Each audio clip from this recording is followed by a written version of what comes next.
है, मुझे छोटे से बयान में मदीने की बात करनी है। हमारा अकीदा तो ये है कि मक्का भी शान वाला है, हमारा अकीदा तो ये है मदीना भी शान वाला है, हमारा अकीदा तो ये है मक्का भी इज्जत की जगह है, हमारा अकीदा तो ये है मदीना भी इज्जत की जगह है। मक्का मुकर्रमा मदीनतुल मुनव्वरा है, मक्के में अल्लाह का घर है, मदीने में रसूलुल्लाह का घर है। अरे मक्के में आबे ज़मज़म है, मदीने में आबे कौसर है, मक्के में गारे हिरा है, मदीने में गुंबदे खजरा है, मक्के में बैतुल जब्बार है, मदीने में यारो क़यार है। अरे मक्के में जलाले खुदा है,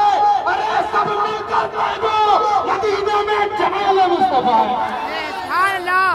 अल्लाहुम्मा सल्ली अला सय्यदना मौलाना मुहम्मद व आलिहि वसल्लम सल्लल्लाहु अलैहि वसल्लम अलैहि या रसूलुल्लाह सल्लल्लाहु अलैहि वसल्लम। ऐ मेरे प्यारे मोहतरम इस्लाम भाइयों, आज के दिन बताने की बात है, आज के दिन खुशियां मनानी है, लोगों को बताना है कि वाकई हम किस तरीके से आका सल्लल्लाहु अलैहि वसल्लम से मोहब्बत करते हैं, आका सल्लल्लाहु अलैहि वसल्लम को किस तरीके से चाहते हैं। मेरे आका इरशाद फरमाते हैं, कोई भी मोमिन हो नहीं सकता जब तक कि वो अपने वालिदैन, अपनी औलाद, अपने जान माल से ज्यादा रसूल करीम सल्लल्लाहु अलैहि वसल्लम से मोहब्बत ना करे। मालूम चला अगर आपको ईमान वाला बनना है तो रसूल करीम से मोहब्बत करनी होगी, अगर आपको ईमान वाला बनना है तो अपने माल से ज्यादा रसूल करीम से मोहब्बत करनी होगी, अगर आपको ईमान वाला बनना है अपनी जान से ज्यादा रसूल करीम से मोहब्बत करनी होगी। ऐ लोगों सुनो, हज़रत सिद्दीक़ अकबर रज़ियल्लाहु ताला अन्हु है, आका सल्लल्लाहु अलैहि वसल्लम से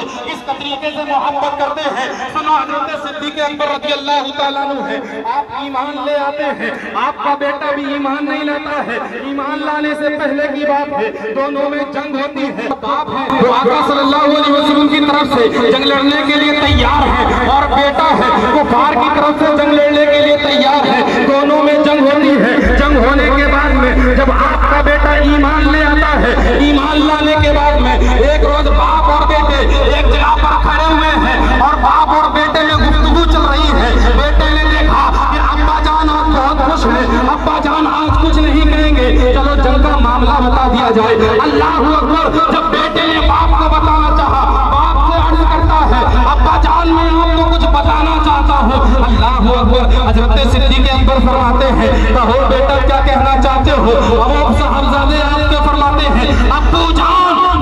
और हमारी जंग हुई थी, लेकिन मैदान जंग में मेरी तलवार आपकी गर्दन तक पहुंच गई थी, मैंने आपको अपना बाप समझकर छोड़ दिया था। अल्लाह अकबर, बेटे का इतना कहना था। हज़रत सिद्दीक़ अकबर रज़ियल्लाहु ताला अन्हु चाहो जलाल में जाते हैं, आंखें सुर्ख हो जाती हैं और अपने बेटे से फरमाते हैं, ऐ मेरे बेटे सुन, ऐ मेरे लंबे जिगर सुन, अगर कल मैदान जंग में मेरी तलवार तेरे गर्दन तक पहुंच जाती तो मैं तुझे अपना बेटा समझकर छोड़ता नहीं, मैं तुझे अपना लंबे जिगर समझकर छोड़ता नहीं, बल्कि दुश्मनाने रसूल समझकर तेरी गर्दन को उड़ा देता। ऐ लोगों, ये थी मोहब्बत, आका सल्लल्लाहु अलैहि वसल्लम से मोहब्बत। ऐ लोगों सुनो, आजकल लोग कहते ये दिखाई देते हैं कि तुम आका सल्लल्लाहु अलैहि वसल्लम से इस तरीके से मोहब्बत करते हो, वो अपने खुदा बना देते हो, तो उनको जवाब दे दो, उनको से जवाब दे दो। ऐ लोगों, रब फरमाता है, ऐ मुस्तफा हमने आपको पैदा किया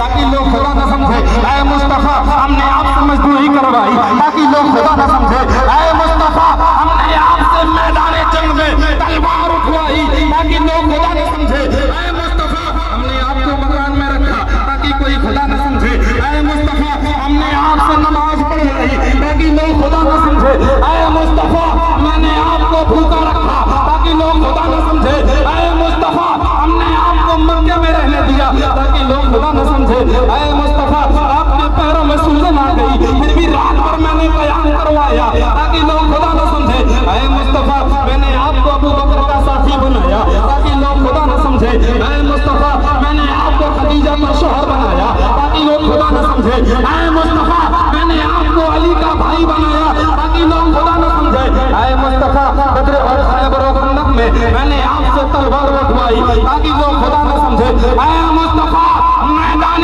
जंग में आपके दंदाने मुबारक को शहीद होने दिया ताकि लोग खुदा न समझे, ऐ मुस्तफा मैदान जंग में मैंने आपके जिस्म को खून से लहू लुहान होने दिया ताकि लोग खुदा न समझे, ऐ मुस्तफा मैंने आपको मकान में इसलिए रखा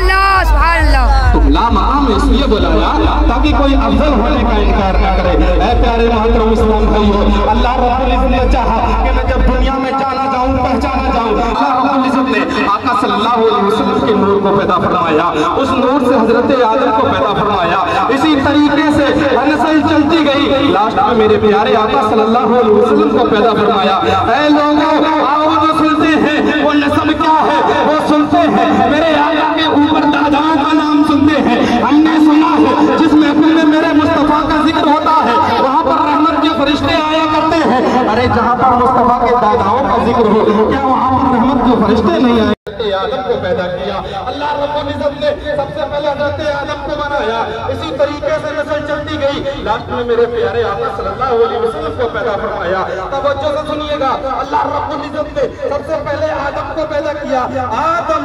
आदम के बेटे शीश के बेटे यानस, यानस के बेटे कैनान, कैनान के बेटे महिलाइल, महिलाइल के बेटे बयारत, बयारत के बेटे इद्रीस, इद्रीस के बेटे मुतबश्शिर, मुतबश्शिर के बेटे लमक लेकनाम, लमक लेकनाम के बेटे नूह, नूह के बेटे शाम, शाम के बेटे ज़लाक, ज़लाक के बेटे शालिक, शालिक के बेटे हाबिर, हाबिर के बेटे दाता, दाता के बेटे रावा, रावा के बेटे शाहरुख, शाहरुख के बेटे नाकुर, नाकुर के बेटे तारिक, तारिक के बेटे इब्राहीम खलीलुल्लाह, इब्राहीम खलीलुल्लाह के बेटे इस्माइल ज़बीहुल्लाह, इस्माइल ज़बीहुल्लाह के बेटे केदार, केदार के बेटे अवाम, अवाम के बेटे हमल, हमल के बेटे साबित, साबित के बेटे सलमान, सलमान के बेटे अलैसा, अलैसा के बेटे अलियसा, अलियसा के बेटे उद, उद के बेटे हुवा, हुवा के बेटे अदनान, अदनान के बेटे माद, माद के बेटे नज़ार, नज़ार के बेटे मुदर, मुदर के बेटे इलिया, इलियास के बेटे मुद्रिका, मुद्रिका बेटे कज़ीमा, कज़ीमा के बेटे किनाना, किनाना के बेटे नज़र, नज़र के बेटे मालिक, मालिक के बेटे फार, फार के बेटे गालिब, गालिब के बेटे लुई, लुई के बेटे काब, काब के बेटे मुर्रा, मुर्रा के बेटे किलाब, किलाब के बेटे कुसई, कुसई के बेटे अब्द मन्नाब, अब्द मन्नाब के बेटे हाशिम, हाशिम के बेटे अब्दुल मुत्तलिब, अब्दुल मुत्तलिब के बेटे अब्दुल्लाह, और अब्दुल्लाह के बेटे हमारे प्यारे आका